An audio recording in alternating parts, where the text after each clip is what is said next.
मध्य प्रदेश के नागरिकों से भी प्रार्थना करता हूं, सारे जिला निर्वाचन अधिकारियों से भी प्रार्थना करता हूं, जितने हमारे आरओ हैं विधानसभा का, जिनको काम दिया गया एसआईआर का, उनसे भी प्रार्थना करता हूं, और जो बीएलओ हैं जो बूथ पर एसआईआर की प्रक्रिया को पूर्ण कर रहे हैं, उनसे भी प्रार्थना करता हूं कि 11 लाख नाम 3 दिन में बढ़ना, 4 लाख से सीधे 11 लाख हो जाना फॉर्म 7 के अंतर्गत, इस बात के लिए साजिश के ओर मैसेज देती है जो भारतीय जनता पार्टी ने किया है। भारतीय जनता पार्टी का अखबारों में आ रहा था कि फॉर्म 7 के अंतर्गत मंत्रियों की ड्यूटी लगाई गई है कि 50-50 वोट की रक्षा करो। फिर एसआईआर, चूंकि बीजेपी का राज है, एसआईआर यानी निर्वाचन नामावली को शुद्धिकरण है, तो फिर बीजेपी की सरकार ने मंत्रियों की ड्यूटी क्यों लगाई। राजस्थान और कई राज्यों में इस तरीके के घटनाक्रम सामने आए हैं कि Bharatiya Janata party ST, SC, OBC minority के नाम कटवा रही है, जो कांग्रेस के परिवार है उनके नाम कटवा रही है, और फॉर्म 7 का दुरुपयोग कर रही है। फॉर्म 7 के अंतर्गत एक व्यक्ति एक आपत्ति ले सकता है, पर बीजेपी के कार्यकर्ता एक ने 25-25 आपत्तियां ली। इसके प्रमाण हमने निर्वाचन आयोग को दिए हैं। मैं सारे निर्वाचन में काम करने वाले कर्मचारियों को निवेदन करना चाहता हूं, अगर एक बूथ पे भी अनियमितता मिली, आपने भारतीय जनता पार्टी का साथ दिया, भारत के नागरिक का होने के बाद नाम काटा या अवैध नाम जोड़ा, तो हम आपके खिलाफ पुलिस में एफआईआर कराएंगे। और यही निर्देश आज मुख्य निर्वाचन आयोग, मुख्य सर्वोच्च न्यायालय ने भी आसाम में और बिहार के संदर्भ में दिया है। मैं फिर से बीएलओ जितने, उनसे आग्रह करता हूं, आप ईमानदार लोग हो। 95% बीएलओ ईमानदारी से काम कर रहे हैं। 5% बीएलए बीजेपी के नेताओं के प्रभाव में आकर दुरुपयोग कर रहे हैं। मैं आपकी पूरी सीआर बिगड़ जाएगी। जितने बीएलओ हैं, अगर आपने एक भी नाम गलत तरीके से काटा या एक भी नाम गलत तरीके से जोड़ा, तो उसका भारतीय जनता पार्टी के लोग हथेली लगाने नहीं आएंगे आपके आगे के भविष्य के लिए। एक जो टीचर है, जो अलग अलग विभाग में कर्मचारी काम कर रहे हैं, जो आंगनवाड़ी की हमारी बहनें हैं, जो अलग अलग छोटे छोटे चतुर्थ श्रेणी के कर्मचारी हैं, और वो बीएलओ का काम कर रहे हैं, अगर उन्होंने बीजेपी के नेताओं के प्रभाव में आके कोई काम किया, तो आपके खिलाफ थाने में और जेल की सलाखें आपका रास्ता देख रही है। ऐसा है, भारत में आदरणीय राहुल गांधी जी ने पूरे देश में देश की जनता से बार बार आग्रह किया कि नरेंद्र मोदी, निर्वाचन आयोग, भारतीय जनता पार्टी तीनों मिलकर देश के नागरिकों के वोटों की चोरी हो रही है। जो चुनाव हो रहे हैं, वो चाहे लोकसभा के हो चाहे विधानसभा के, वोट चोरी से भारतीय जनता पार्टी चुनाव आयोग के साथ मिलकर क्राइम कर रही है। इसका मध्य प्रदेश में और देश में, जैसे कि हर मंत्री की ड्यूटी लगाई संगठन ने, अखबारों की खबरें बनी कि हमारे वोटों की रक्षा करना, और कांग्रेस के वोटों का वोटर लिस्ट से नाम काटने की प्रक्रिया का दायित्व दिया गया, और सरकार ने हर मंत्री को एक जिला दिया, प्रभारी मंत्री को दिया, अलग अलग मंत्रियों को दिए। इसके आधार पर मध्य प्रदेश में भारतीय जनता पार्टी के पदाधिकारी, वो चाहे एसआईआर का प्रभारी हो, चाहे बूथ का प्रभारी हो, चाहे ब्लॉक का प्रभारी हो, चाहे मंडल का प्रभारी हो, बीजेपी के कार्यकर्ताओं ने भारत के नागरिकों की आपत्तियां ली 7 फॉर्म भर के।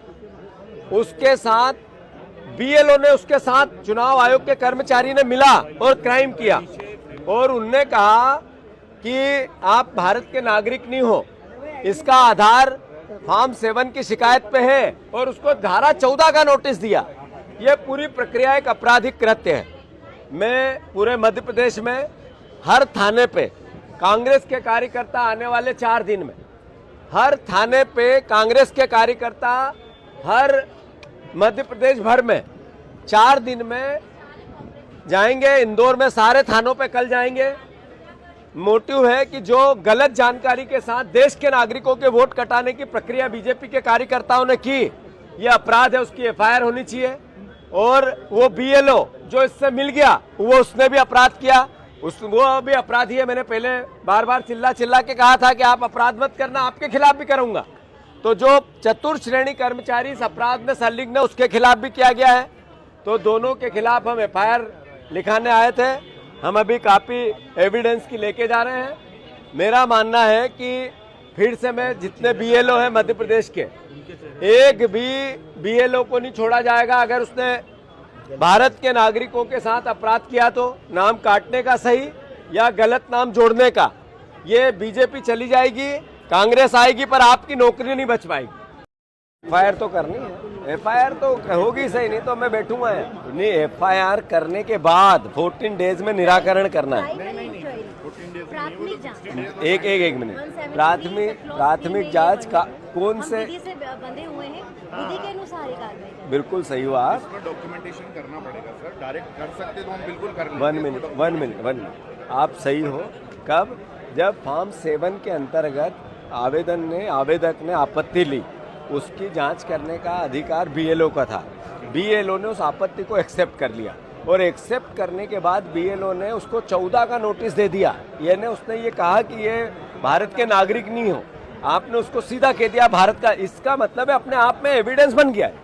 ये हम वो लाए हैं, हमने सिर्फ ये 7 का फॉर्म नहीं लाए हैं, इसके नीचे फॉर्म 14 भी आ गया है जिसमें नोटिस दे दिया उसने वोटर को सीधा। किसने? बीएलओ ने, कि आपको जो हमें शिकायत मिली उसको हम स्वीकार करते हैं।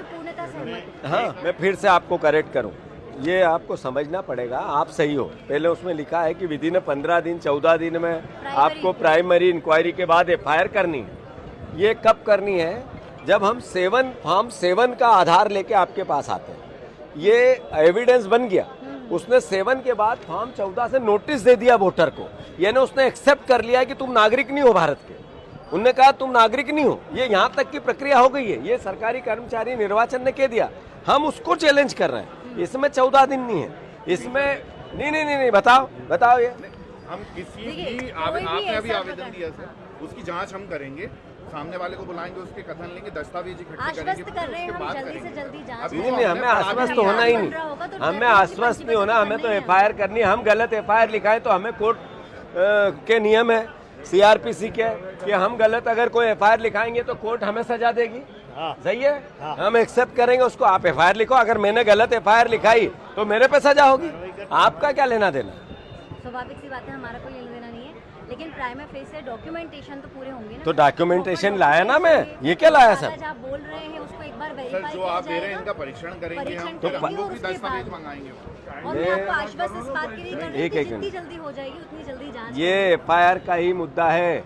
आपने अगर वो 14 का नोटिस का वेट कर रहे थे हम, ये तो हो गया था पहले ही। अगर वो 14 नोटिस बीएलओ ने घर वालों को दे दिया, ये कल दिया और मैं आज आ गया, यहाँ से क्राइम चालू हो जाता। मैंने बार बार बयान दिया था कि जिस बीएलओ ने ये कहा कि ये इनके साथ दिया बीजेपी का, तो हम आपके खिलाफ एफआईआर लिखाएंगे। तो हमने जो एफआईआर कब लिखा रहे हैं? जब उसने साथ दे दिया। आज जनसुनवाई में कलेक्टर साहब से मिलने आए, तो क्या है पूरा मामला? अरे कलेक्टर साहब से मिलने इसलिए हम लोग आए थे। देखो, कलेक्टर जो होता है ना, इंदौर का राजा होता है ना, और अगर कोई भी प्रजा दुख में है या परेशानी में है तो सीधे कलेक्टर के पास ही आना चाहिए। और इसीलिए मैं इन लोगों को लेकर आई थी। ये लोग जितने लोग खड़े हुए हैं ना, सबके नाम कट गए हैं, लोगों ने आपत्ति ले ली। अब आपत्तिकर्ता कौन है? जिसको हम जानते भी नहीं ना, अपना उसका मोबाइल नंबर लिखा है और पता नहीं कौन से क्षेत्र में रहता है। एक कहाँ पे क्या है, एक कॉलोनी है, उसके अंदर 900 तो टोटल वोट है, 900 में से 600 लोगों के नाम काट दिए। उसके बाद मतलब आप मानोगे नहीं, खजराने में हद ये हो गई। मेरे हस्बैंड जो विधानसभा का चुनाव लड़े हुए हैं कैलाश जी के सामने, वो उनका नाम काट दिया, मेरी बहू का नाम काट दिया, जो मेरे साथ 40 साल से रह रहे हैं, 40 साल से वोट डाल रहे हैं। तो मेरे को तो सच में ये एक बहुत बड़ी साजिश की बू आ रही है, क्योंकि ये सिर्फ उनको टारगेट किया जा रहा है, मुस्लिम क्षेत्रों को, यहाँ के खजराने, आजाद नगर के और जितने भी मुस्लिम क्षेत्र है ना, हमारे को वोट डालने का अधिकार छीन रहे हैं। वो जो इनका साजिश में पता नहीं अब आगे चल के हमारे साथ क्या करेंगे। इसीलिए हम सबके दिमाग में डर बैठा हुआ है कि भाई कलेक्टर साहब से जाके हम बोले तो सही कि क्या हो रहा है ये हमारे साथ। तो क्या कहा उन्होंने? वो तो आज बहुत ही जल्दी में थे, पता नहीं क्या ही था उनका, कुछ तारीख वारीख थी, इसलिए बहुत जल्दी में चले गए। और ये तो आश्वासन हमको देके गए हैं कि आप बेफिक्र रहो, अभी आपत्ति आई है, अब इसके ऊपर हम जांच करेंगे और जो होगा तो ही नाम कटेगा, अगर नहीं रहता तो आप किसी के भी नाम नहीं कटेंगे, ऐसा बोल के तो गए। कौन से वार्ड का मामला है? वार्ड 39 से जान, मैं तो पूरे इंदौर की बात कर रही हूँ, मेरे वार्ड का ही नहीं, जितने भी मुस्लिम क्षेत्र ना सबका। और वो साजिश करता कौन, मतलब उसका मोबाइल नंबर भी नहीं है, जिसके मोबाइल नंबर है वो साफ कह रहा है मेरे पास रिकॉर्डिंग है, कह रहा है कि नहीं हमने तो आपत्ति लगाई नहीं, हमारा नाम है ही नहीं। तो मतलब ये तो फिर छाप के रख छोड़े उन्होंने, देखो फार्म के अंदर देखो राइट का निशान लगा हुआ, ऐसे फार्म छाप के रख छोड़े, बस टारगेट करने के लिए दे रहे हैं, हमको ही टारगेट कर। फर्जी आपत्ति लगाई जा रही है।